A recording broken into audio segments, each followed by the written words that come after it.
Frontline.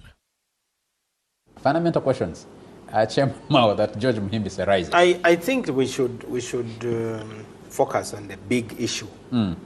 I believe in having a strong military that is not,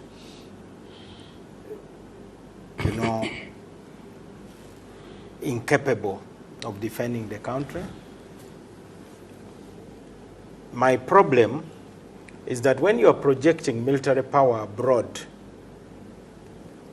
you should be democratic at home.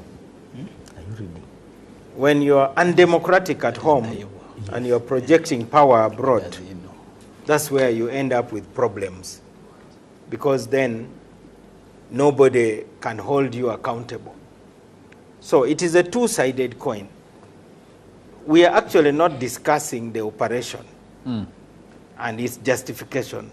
We are discussing the nature of the government we have and its projection of power abroad. Now, the problem inside Uganda is ours to solve. It is not the ADF which is going to come and make sure we have a parliament with leverage. It is not the ADF which is going to come and ensure that our laws are respected by those with the constitutional authority. That one is up to us, Ugandans. Projecting power abroad when you're undemocratic is problematic, in my opinion. And it is up to the members of parliament to push back. For the government, it is easy to intimidate members of parliament. We have been part of that. When we were in parliament, we were accused of being spokespersons for the Lord's Resistance Army. We had to fly above that because you represent people. I think when MPs allow themselves to be trapped to the extent that they now appear to be representing themselves, then they fail to fight back. They should know that they represent citizens. More importantly, like I read somewhere, patriotism does not mean you loved the government. Patriotism means you love the country. Because you can have a government that needs to be removed. Brigadier General Kulaije and many of those in UPDF overthrew a government. I don't think that would be a justification to say they were unpatriotic. In fact, he is basing his patriotism primarily on overthrowing a government they perceived to be bad. So it is important for the members of parliament who are demanding accountability. And accountability is also about the traditions of governance that you establish. Not everything can be in the law. You may do it, but I have said here before that because of mistrust, there is no briefing. I know for sure that before Obama sent the team that killed Osama bin Laden, he briefed the opposition. He said, as I talk now, our troops are heading to Abbottabad to get rid of this fellow. Now, that is something which has got to be built. Now, if General Kulaije is suspicious, now you can imagine how high the suspicion is at the higher level. These are things we need to deal with. What General Kulaije said was true. The reckless talk about military operations. There are many things that you can see, and it is up to you to judge. I'm sure maybe some people at the border may have seen some unusual movements. So I don't think that MP who reported about the amassing of troops that were poised to attack Sudan received an announcement from UPDF. But I think he felt that he needed to come and make that statement. But that statement should also be understood in the context of our consistent demand that the problem should be solved through peace talks. So I think it would be unfair to simply say he came and made a public speech in Parliament and scuttled a military operation without looking at the context. So he was representing his people who are saying this is not the solution. The LRA needs to be tackled so that they don't kill people in Uganda. But because they had thousands of abducted people, launching an offensive against them would also be killing Ugandans. I'm assuming even where we are, those people dying, unfortunately, are also Ugandans. But picking up arms is a choice. And when you pick up arms and there's no other alternative, the debate then becomes about which is the, I think it is now, we are talking about lesser evil, the lesser evil choice, which is a very difficult choice for any commander-in-chief. I personally still insist that it was the duty of the Minister of Defense to inform Parliament that we have this status of forces agreement and we are acting in line with that, a simple thing.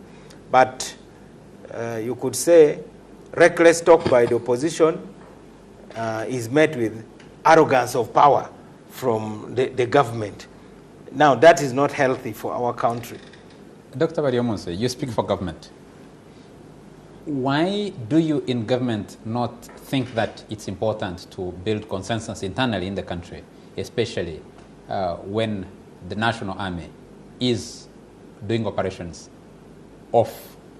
outside of the borders of the country? No, we are always conscious of that fact that we must move as a country. For instance, this operation going of our engaging with together with the troops of Congo, who announced it. I'm sure all of us learned of it from the spokesperson of the army, not anybody else. And like I have said earlier on, we believe and agree with Honorable Semuju and everybody that Parliament should be informed. Probably the question or the debate is on when. And I did say that at an appropriate time, we shall definitely inform Parliament and inform the country about the operations. So it is not true that we are insensitive or that when we engage in that we are arrogant. If we are arrogant, we wouldn't even come for this show. We would probably disappear and say we don't want to talk to the country where else about will this. You be displaying the arrogance? No. This is the appropriate. You need a platform, yes. So we are not arrogant at all. We are here humbly submitting and giving our side. And the question of patriotism, when you have a member of parliament, when we deployed the troops to Somalia, a member of parliament said he will slaughter a cow, a chicken, for each storage of UPDF who is killed. Oh, no, means that he said a chicken. A chicken. So you can see a chicken, a chicken. goat, a cow. You know, really, the UPDF is there on our behalf as Uganda, not necessarily the NRM or the government, but as the country.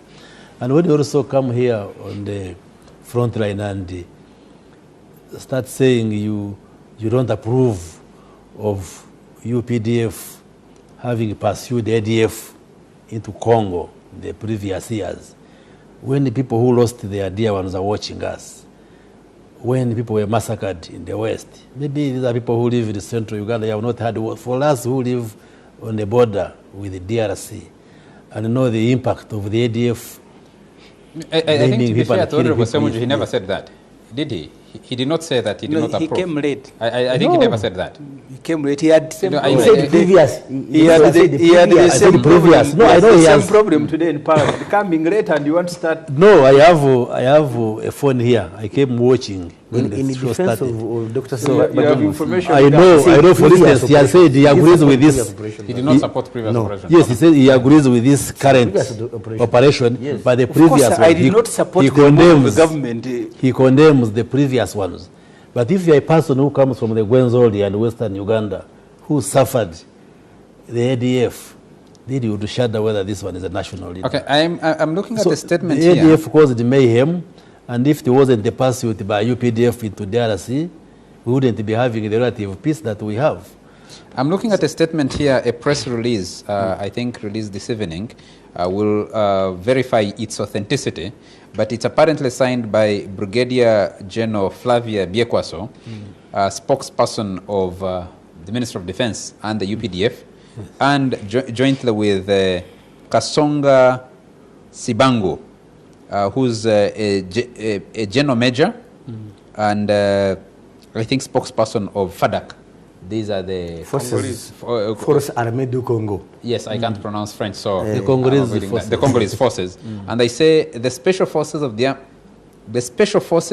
armed forces of the Democratic Republic of the Congo, And the supported special forces. by the special units of the Uganda People's Defense Forces, are continuing such operations in the areas that were shelled at dawn on 30th November 2021 by the two militaries. That implies that the UPDF is on Congolese soil. Would you say, Honorable Minister? So, No, you said we are not in Congo. Both of you said we Or are not in Congo. at least you rather say You that can the sympathize. no, we said there You is a can group that- sympathize with us who sit with them every day. No, the point we said Who we can have a look joint. to the camera and lie? No, we said we are You didn't having lie. a joint military Did you operation. courageous say we are in Congo? When the But statement, the, when our minister, sorry to cut you short, Yes. I want to ask you a question. When has the statement come out? I've received the statement when we are here. This evening. All right? That means the situation has changed. You So still, there's no lying. you still have And, a brief and, parliament. and you want to formally. continue lying?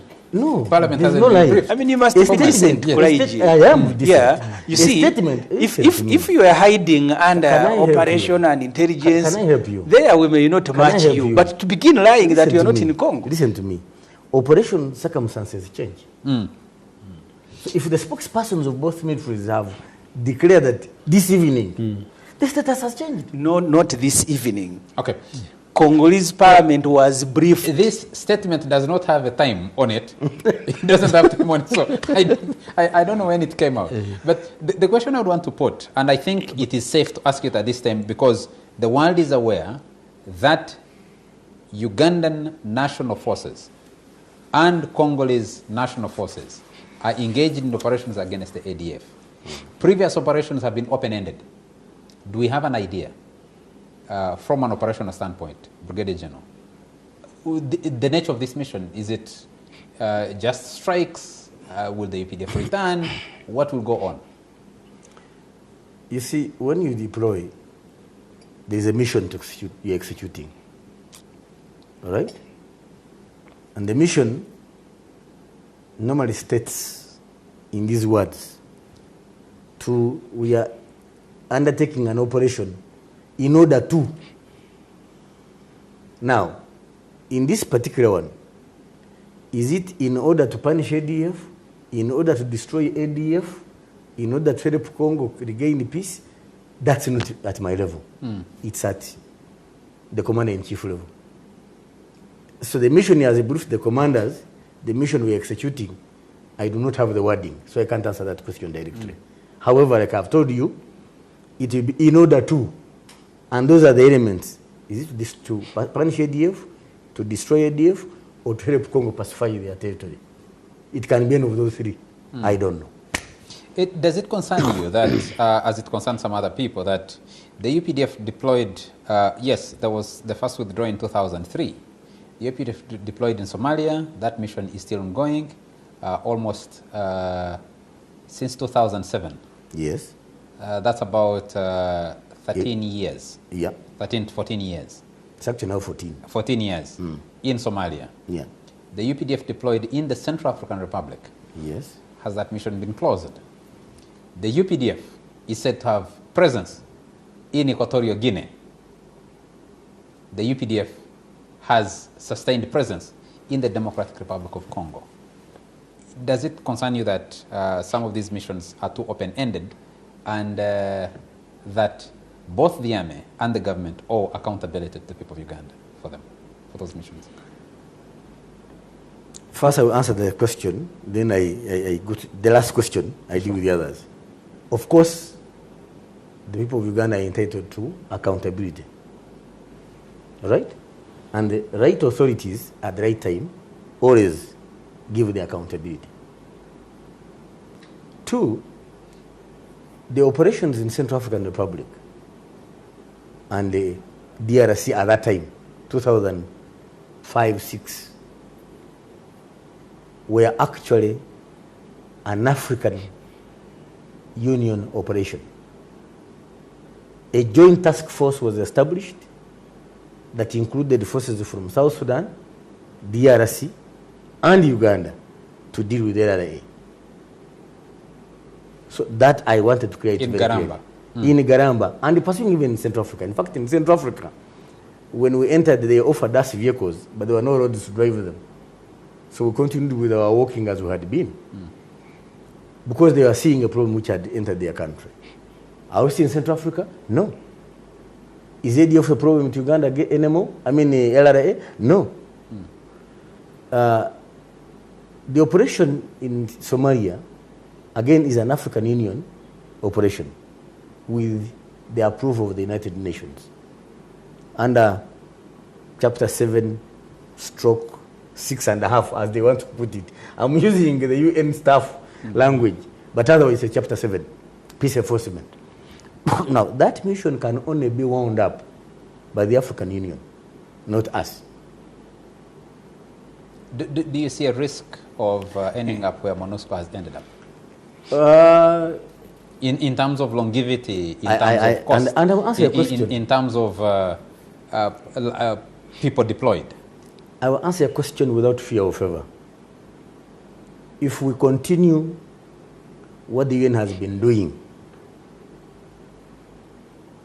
that is, not dealing with the actual problems on the ground, then we may end up as the UN in Congo.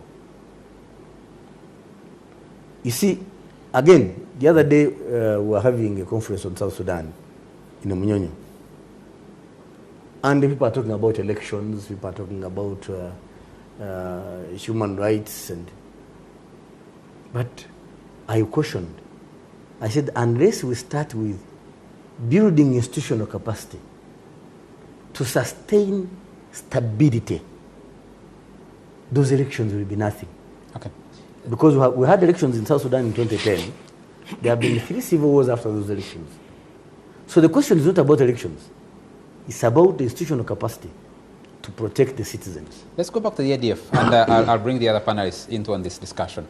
UPDF first went into the DRC in 1996, as we discussed, yes, in hot pursuit of the ADF. Correct. The lead of the ADF, even government declared at some stage, I think around in the early 2000s, about finishing the ADF. Yes. Why has ADF remained a major problem now for almost 16 years? What sustains a rebel movement or a rebel organization? It's actually longer than 16 years. Yes, it is. Yes. One, if they have territory to operate from. And as we all know, there are places in DRC where there is a vacuum of state authority. And that's what they have been exploiting. Two, they are operating outside our country. Yes, we finished them in 2007, March. And then they became a Hydra. And then they vanished. But if you remember, the ADF has an ideology. And that's the other level I want to bring out. Any fighting force that has a particular ideology will survive, given that the ideologues of that ideology are still alive. Because what do? They recruit people along that particular ideology. Now, for ADF, and I saw some people complaining, including very respectable citizens in this country, when we expose the fact that ADF is recruiting children, some people condemn us. But you remember, in Bufuma, we rescued children, again, between the ages of 2 and 10, being trained by ADF. The other day, the same scenario. So if you recruit children and you indoctrinate them, certainly the numbers will grow. Ono Mao can bear witness. The people Kony was abducting mainly he was targeting children. And at some point, many of them regarded him as their father.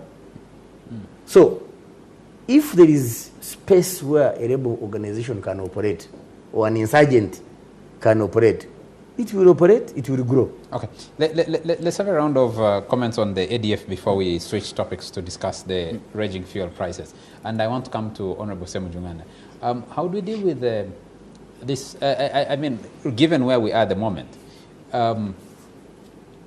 in Parliament, on the floor of Parliament, what would you advise the UPDF and the government of Uganda to do to deal with this resurgent problem, the ADF that's lasted now more than 20 years, if you look at from 1996 to date? At one of the press conferences, I addressed FDC press conferences, I looked at all the conflicts that Brigadier Kolaiji has listed here. Congo, Mobutu was in power for nearly 30 years. And the day, of course, he left a broken country. Spent all the time building a personal cult. And the vacuum that you are complaining against now is a vacuum that was left by a person who personalized the country, and instead of building state institutions that will hold, he spent 30 years building himself. Same applies to Sudan, the one up of Bashir. These problems that are spilling over in South Sudan are of a leader of nearly 3 decades. The same with Ethiopia, Somalia of Siad Barre, 24 years. Some of these conflicts, the reasons we have them is partly because you have individuals who are personalizing countries where they are in power forever, and people begin thinking of other means. So as we deal with the ADF, because they are not the only rebel group that this government has fought. In fact, in each address, the president will be listing them, and I'm not justifying. I've told people maybe I'm a coward, that I don't want to pick arms to remove a government. I think there must be a democratic process where Kolaiji doesn't have to shoot people on the street and detain and kidnap supporters of the opposition, such that we remove all the conditions that are forcing people to go into rebellion. Because today you are dealing with ADF, you had LRA, you had Rakwena, you had so and so. You also have people who have the same belief as Museveni, who will want to go and remove a government if that remains the only option. Yes, we can deal with the ADF, but we need to deal with the conditions that are sending people into rebellion. And for me, I think the moment you do that, you may not necessarily remove all the elements, but at least you will be halfway solving the problem. NBS Frontline, and we're discussing the disagreement, well, the deployment of the pursuit of ADF. It's difficult to tell exactly what's going on. Is it the pursuit of, or the hitting of targets of bases of ADF the joint by operation. the UPDF, or the joint operation, Yes. or the deployment of the pursuit? It's difficult to define exactly what it is until we're told exactly what it is. But Andrew Mujenzi is watching us and says, Honorable Semuju, you need to be able to draw a distinction between Uganda, the country, and the government you oppose. Basically that. And he says, draw that clear distinction. In fact, he has drawn He has drawn it. very well. Chairman Mao, we just need a very concluding statement on this latest struggle against the ADF. Charles, the only way 1996 to 2021, with a problem called ADF. It's been declared completed multiple times, but it's actually still apparent. I think the ADF has been like a latent force. So they came to Kampala and woke us up. What the president says is an invitation. Perhaps we were also sleeping because we had Jamil Mukulu in handcuffs. So this attack can only be understood as a response to the bombings in Kampala. And that is justified. Because if the president had also not ordered any action, we would still be here saying, what sort of president do we have? People are dying. You claim you know those who have exploded the bombs, and you are doing nothing. Finally, the tension between parliament and the executive is normal. Even the so-called democracies we admire. In 1973, after Nixon ordered troops to Vietnam, the Congress, in order to fight back, passed a resolution, which I would urge the members of parliament to be creative and move in that direction, rather than addressing the media, which is not going to do much. The US Congress passed what they call the War Powers Resolution, which eventually went into law. Nixon was annoyed, he vetoed it, so the Congress had to override the veto by 2/3 majority. And since then, that tension exists. Another element of accountability is during elections. If a government has mishandled a security issue, it is the duty of the opposition to confront the government and expose the government to the people. Election, actually, if it is free and fair, is the best avenue for accountability. That's why I said the question of democracy is critical. Hillary Clinton lost an election partly because of mishandling Libya.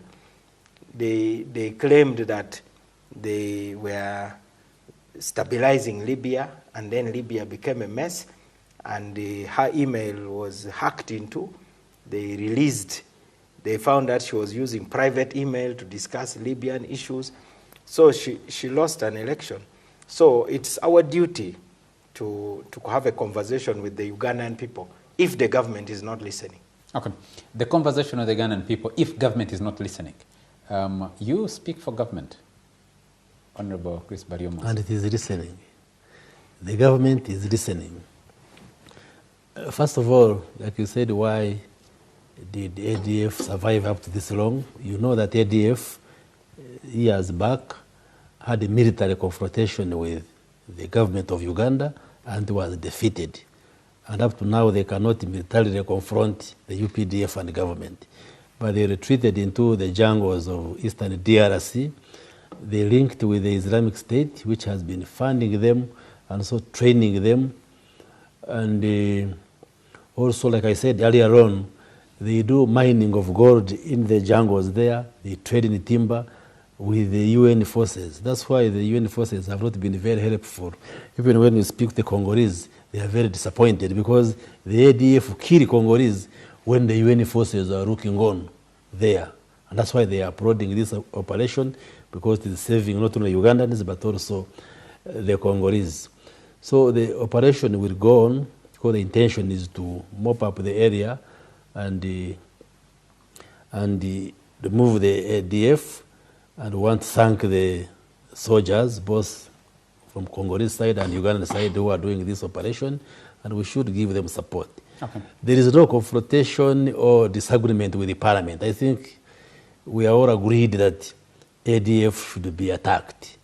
Probably the argument has been, why haven't we informed the parliament? Like I said from the beginning, we have not breached any provision of the law, and the parliament and the country will be briefed.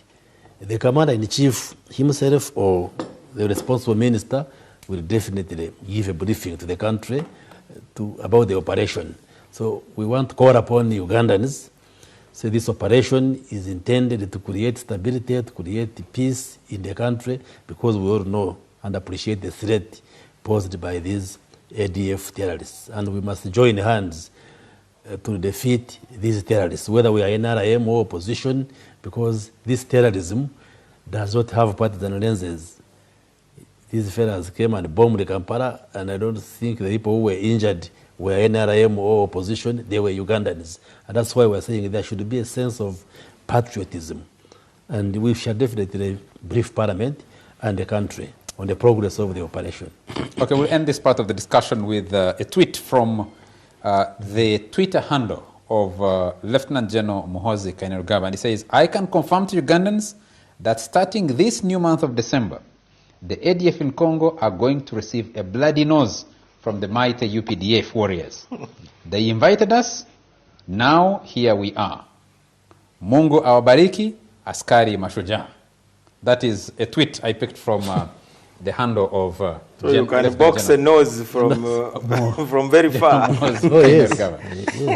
Gentlemen, This we we need have to switch technology, quickly. you can be bombed from a distance. Ugandans are increasingly getting concerned about the extremely fast rising prices of petroleum products on the market. In and around Central Kampala Business District, a litre of petrol is going for as high as 4,640 shillings, especially at the premier fuel stations Shell and Total. And there's been debate over whether government can intervene or needs to do something about those prices. Two aspects have been raised. One is that government still takes a significant portion of the pump price in taxes on fuel, and whether there can be discussion on whether that can be looked into, or if this fuel high prices are being run by some form of cartel in the petroleum sector. I want to start with the Honourable Minister. We just seen yesterday a new list of prices, transport fares for buses, especially for people who will be going up country now that there's been a relaxation in COVID restrictions. Towards Christmas, some destinations going for as high as 70,000 shillings from as low as maybe 50,000 shillings. So an increment in some cases of as high as 10,000 shillings, 20,000 shillings. From a government perspective, what is going on with the fuel prices? Why are they rising so fast and so high? Yes, thank you very much, Charles. Yes, it is unfortunate that the prices of fuel have been rising in the past few days. And you see the prices of oil can be a factor of intrinsic issues or extrinsic issues.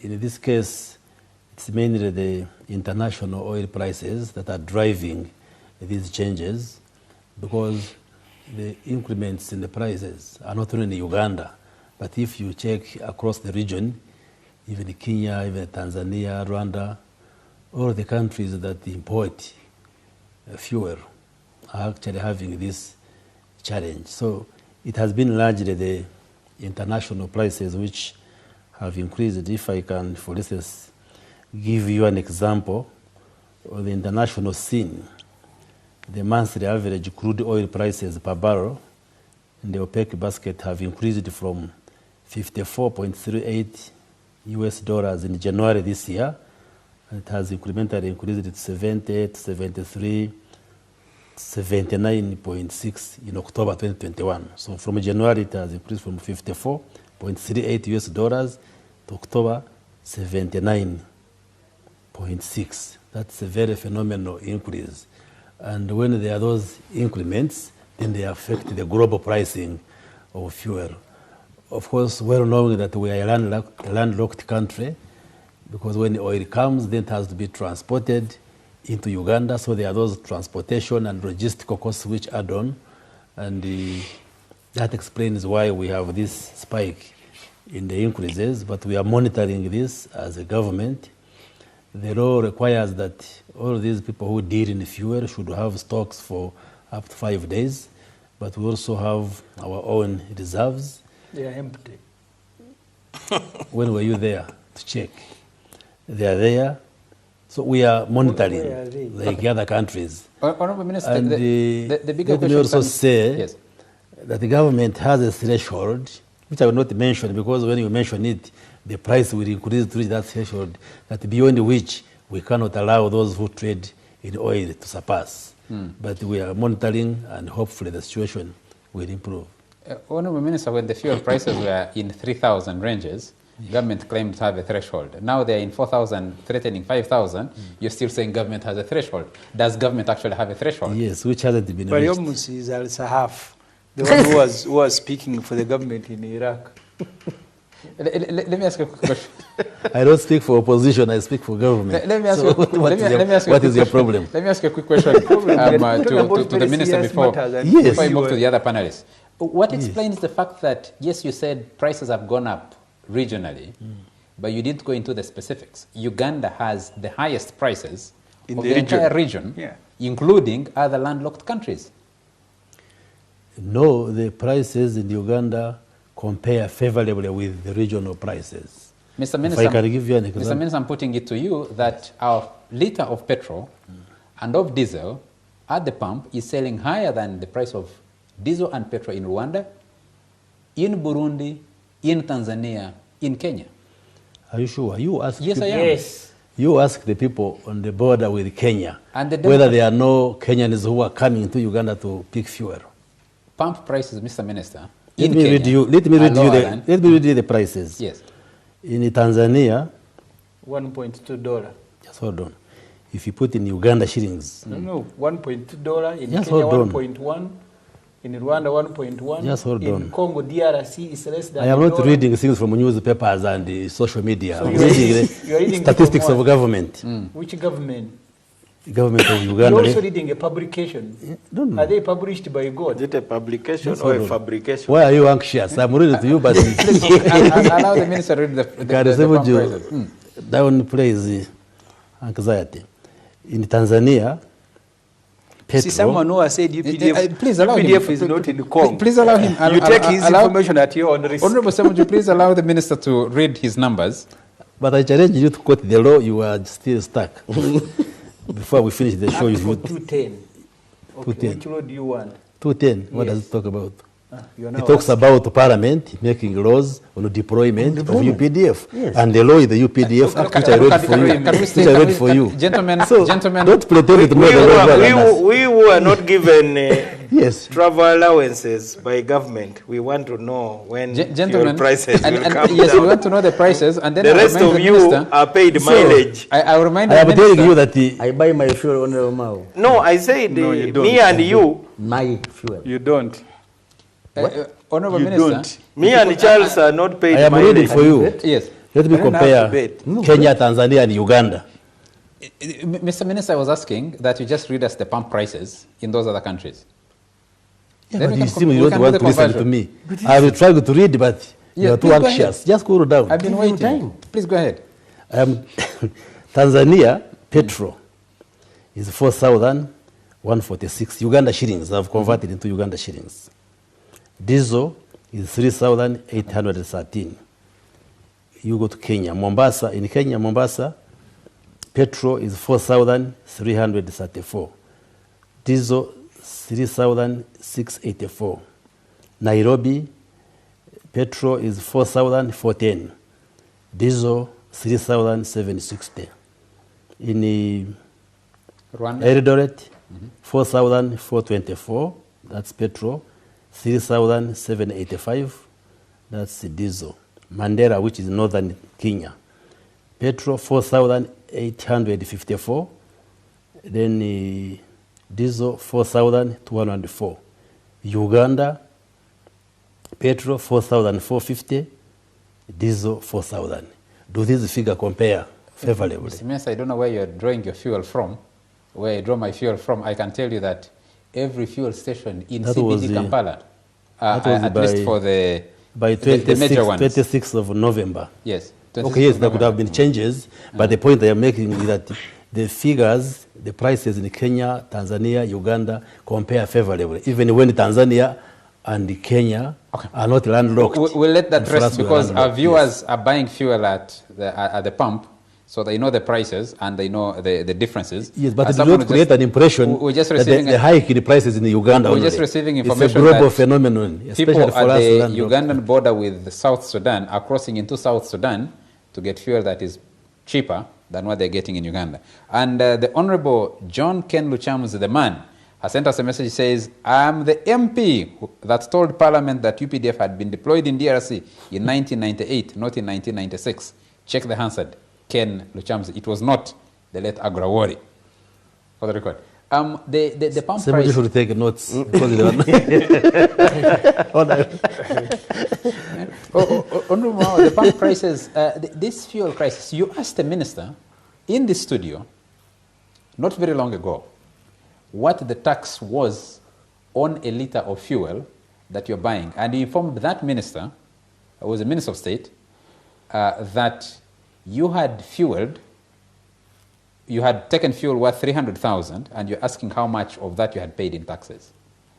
Would you want to put the same question to Honorable Baryomunsi or to government of Uganda today? You want him to ask the question whose answer he knows. The other one was the Minister of Finance. Yes. This one is National guidance. no, is a loudspeaker. But to be honest, we are shortchanging our viewers if we spend time arguing whether fuel is more expensive in Rwanda. I think our viewers want to know what drives fuel prices. Dr. Baryomunsi is a medical doctor with a PhD. When you diagnose a patient, it is not you to go into the details of why the person has the disease, but to tell them the condition and what the remedies could be, how that condition is acquired, and so on. Now, most Ugandans or people generally look at the pump, but behind the pump there are forces, and it is important for us to understand the forces.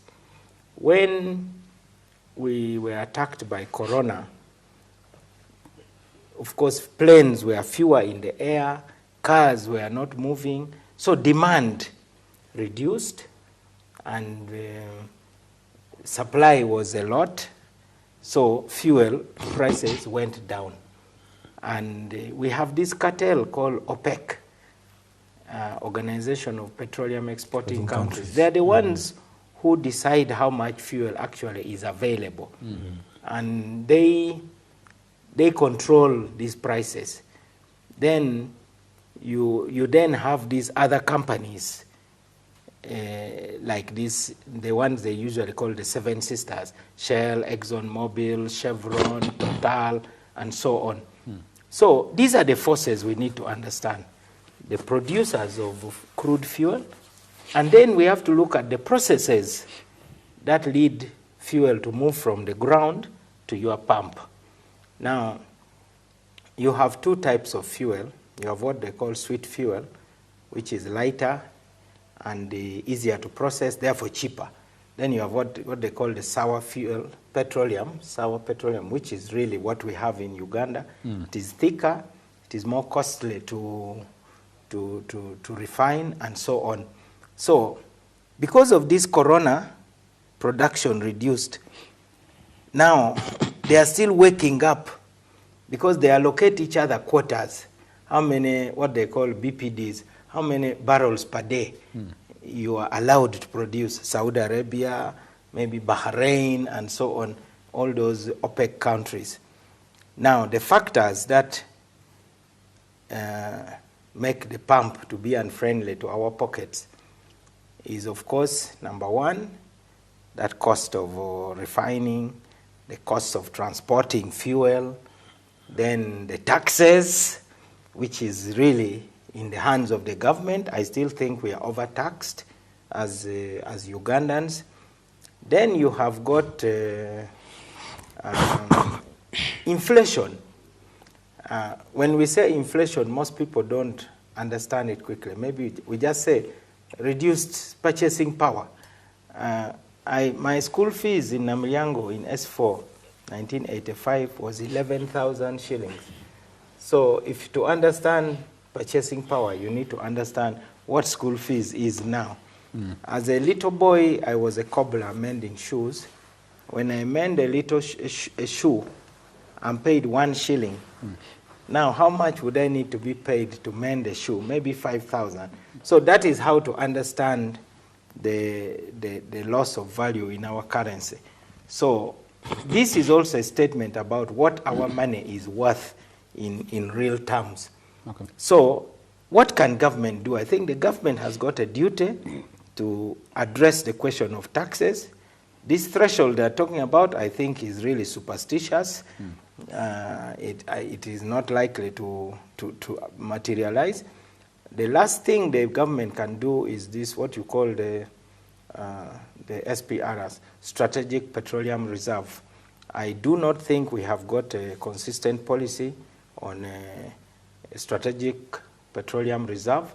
Otherwise, this would be the time to balance the boat in terms of how we are hit in our pockets. because we are really going into a crisis point right now. And these are things that can lead to a collapse of a government. Okay, thank you. I'm afraid some of the messages I have to continue reading are part largely on the earlier part of the discussion, but I need to pick them from our viewers. Captain Mike Mukula sent us a message, which he also posted on Twitter. He says, good politics underpins national security as being primary and political differences being secondary. We must all rally behind our gallant forces, the UPDF, and ensure that Uganda's territorial safety is guaranteed. The security of all Ugandans is not debatable. And another viewer from Western Uganda said that next time, this is a message to the Frontline. Dear Frontline, next time invite some of the people from Rwenzori region, including the victims of ADF atrocities, to share their ordeal instead of some of you talking about our issues in your air-conditioned places. This is a viewer. So where the talking is taking place. Pardon? Honorable Semujunganda, some of your colleagues have demanded for answers, have said government should intervene. Your comment on the fuel prices. What can be done? What is going on? What do you know? Honorable, the Minister for Information says there is a threshold. He doesn't say what it is. But he also recognizes that government has a duty. That's what I am reading from his statement. When we are in the lockdown, the prices of fuel went down almost to, a barrel went to almost about 30. The prices in Uganda never reduced, even when they were at their lowest at the international market. Because partly we charge 1,300 and I think either 20 or 50 shilling, 1,350 on per liter of petrol, 1,200 and I think 80 per liter of diesel. And fuel it's one of the easiest sector to bring money. I don't think government would want to intervene by lowering the taxes if you followed the debate in Parliament, because we're uncomfortable with that increase, but they say no, and you see they're going to tell you if you don't have this, then there will be no money. So I don't see them looking at the taxes. The other intervention that the country wanted and MP suggested was maybe making fuel, if we do not mismanage the reserves, available. I think the Americans, the British tried to do that, make some domestic arrangement to release part of what they are keeping in order to stabilize the market. This government mismanaged the reserve, at one time privatized them. There is one notorious soldier who is in everything.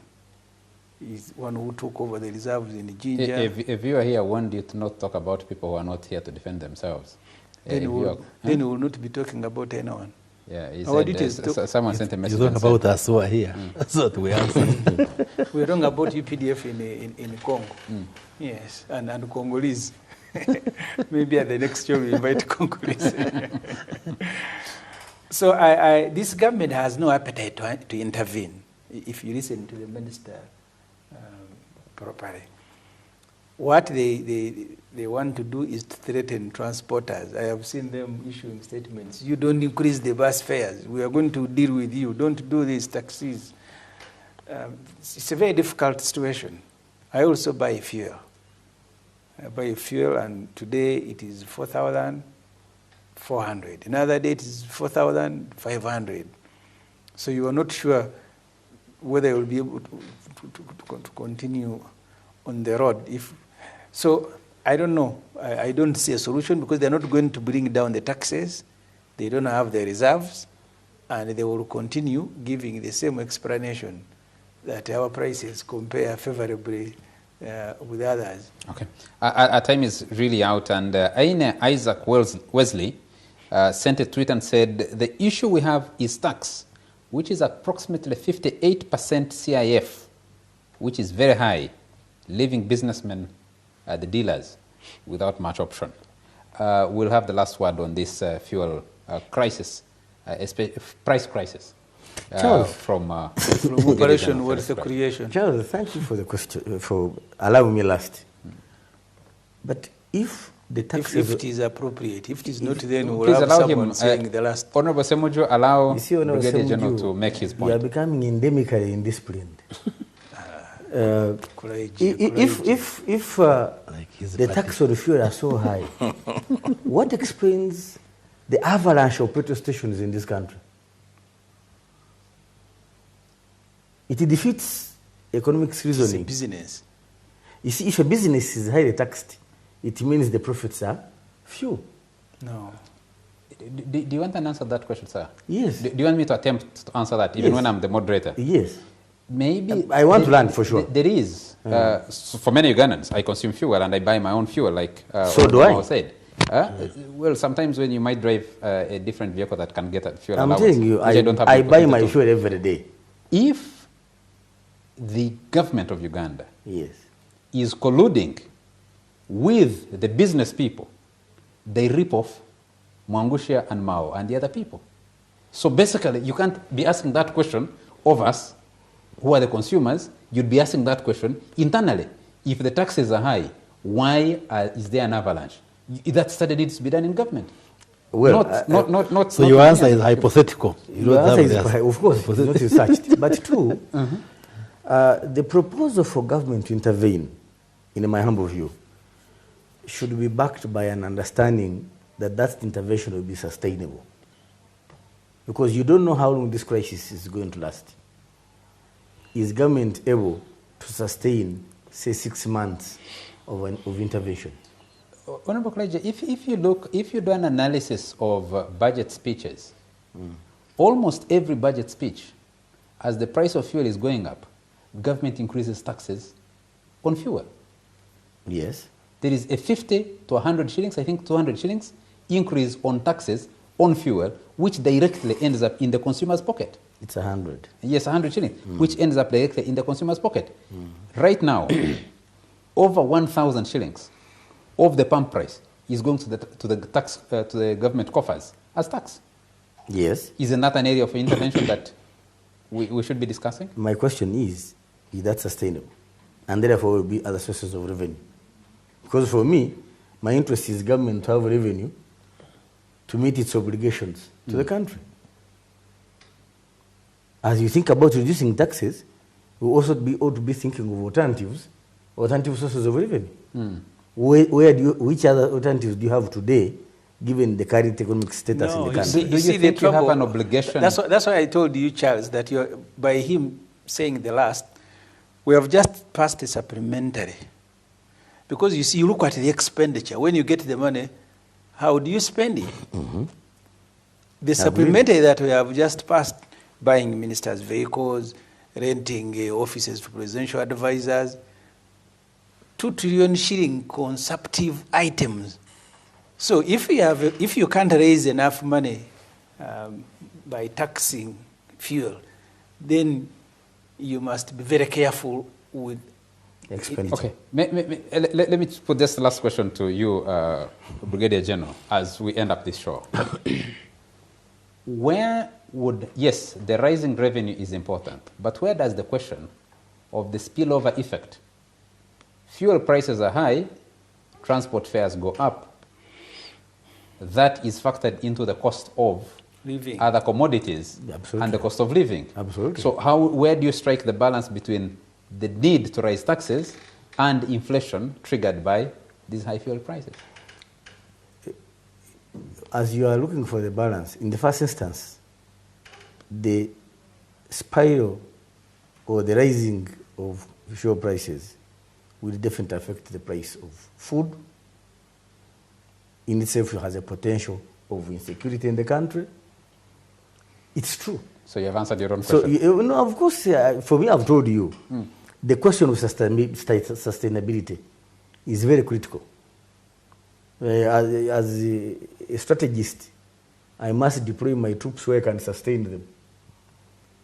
You must undertake a policy that government will be able to sustain over a period of time. before I get charged for overstretching the show, our time is out. We need to get out of here. I'd like to thank you, gentlemen, very much. Brigadier General Felix Kulaije, the Honorable Ibrahim Semujunganda, Chairman Mao, the Honorable Dr. Chris Bariomonsi. Thank you very much for making time for the show. Thank you very much to you all our viewers for joining us tonight and always, and for making the Frontline trend on social media and continue listening in. Thank you very much to the production crew that stay up late to deliver the show to you. And we have our head of protocol here, Pablo, who guides our guests into here and makes sure that all of us are comfortable.